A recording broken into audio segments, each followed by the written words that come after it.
This Dylann Roof thing was a bother from the start. Hear me out as I make all this as brief as I can. After many reported black men have been shot and killed while unarmed, fleeing, or saying mean things to a law enforcement officer, this young adult, enters a church full of black people and guns down 9 of them, the majority of them women. This murderer was treated to Burger King for his crimes without so much of a bullet grazed on him. Black people have been killed for far less than murder over their time on this land, and seeing something like this expresses what kind of country this has always been. Dylann Roof's reasoning, the one he gave a young male before murdering him, was that black people are raping women with less melanin. I use that term because that is what white people are, people with less melanin. Yes, there are many other traits, but the one that cannot be denied is that they are people. The mentally disabled Caucasians in the U.S. believe they are more than people, and those who have more melanin are less than people. No matter where you are from, no matter what story goes into a report, the term people can be added, and being people should be the first and foremost thing that is considered when there is any judgment, legislation, or act of unprovoked vengeance goes into action. Now, with this said, I am here to say that Dylann Roof was nothing more than a victim. Oh yeah, let's clear the fog from this farce of a story. I'm challenging your beliefs out there. I'm challenging your narratives. Let me start with this quote from the Ring of Fire contributor Sidney Robinson. He either was trying to be killed as a sort of martyr's death because he clearly believed in what he did, or he was so committed to this narrative that he created in his mind that it was his job to take out these people. It was his job to make an example of this race that he hated. Is Dylann Roof a victim? Those of you who think of it might be ahead of me, and that's wonderful. Before I get on Sidney's case, just know this. I do not like Dylann Roof. I don't want him dead because he has to suffer for what he did. I feel the same way about those 4 black people who tortured that white kid. They need to suffer because this cycle of stupid needs to end, and the only people that can make this stupidity go away are all of you. I'll explain that as I tear into Sidney's egregious reporting. Dylann wasn't trying to be a martyr. He thought he'd be killed on the spot for showing up. He thought the cops would kill him when they arrived. He's also a coward because he cited in his own manifesto he chose this helpless place because if he tried that on the streets in a black neighborhood, he'd be gunned down immediately. Sounds like the cowards online, doesn't it? The people who talk that trash, but if you were in front of them, they'd have some act right in them.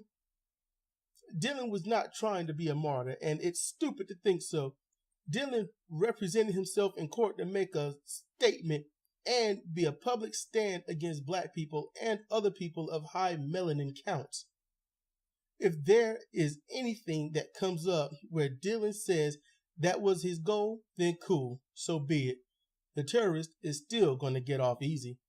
Second, he was not committed to a narrative in his own mind. That is a vile, misleading report. People are listening to you, Sidney. Tell the truth, not your opinion.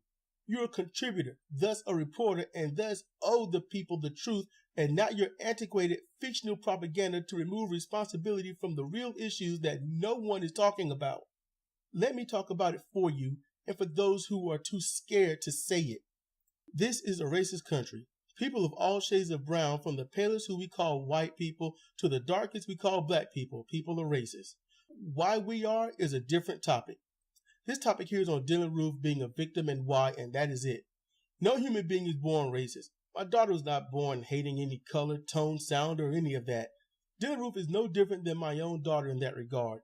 He had to be taught this racism. He had to research, learn, believe, and be reinforced until he can do it on his own and then find his own convictions. He was born innocent and turned into a weapon of mass murder by those around him. We are all products of our environment, and he is no different. Why are we not talking about what needs to happen here? Why is anything to keep children in line seen as abuse, even disagreeing with them, whereas it's okay to teach anyone how to hate, who to hate, and then help arm them to carry out these murders or any act of racial dismay? Sidney Robinson is doing her best to remove responsibility from those who contribute to these heinous acts. Aiding and abetting is what it would be if it were the other way around. If a Muslim killed a group of people, oh wait, that has happened. What happened then? Everyone they were linked to was investigated. When these 4 black people tortured this white guy, they were investigated. The fact that Dylann Roof and people like him were not investigated to the roots of their hatred is downright malfeasant villainy. Why? Because those that either brainwashed him or indoctrinated him into that ideology are free to keep doing it. Going on what this country is makes sense on why. Dylann Roof could not and would not have murdered anyone if he was not forced into that belief system. He will die a weapon for white supremacists and in his own mind for the right reasons without remorse. Sadly, 9 black people and 1 white male will die due to the teachings of people who will never be seen at fault. In the end, these hateful people and people like them are free to spread that hate, while those who smoke weed or do any soft or hardcore drug are locked up for years, if not for life, for causing no harm to anyone but themselves. That's all I care to say for now. If you like this, give it a like. If you find disagreement with something I've said, talk about it in the comment section below. Enlighten me. I'm always willing to learn. To get updates, please subscribe and click that little bell for notifications on future posts. This is Sedrik Cannady for Comparative Reasoning. Thank you for listening.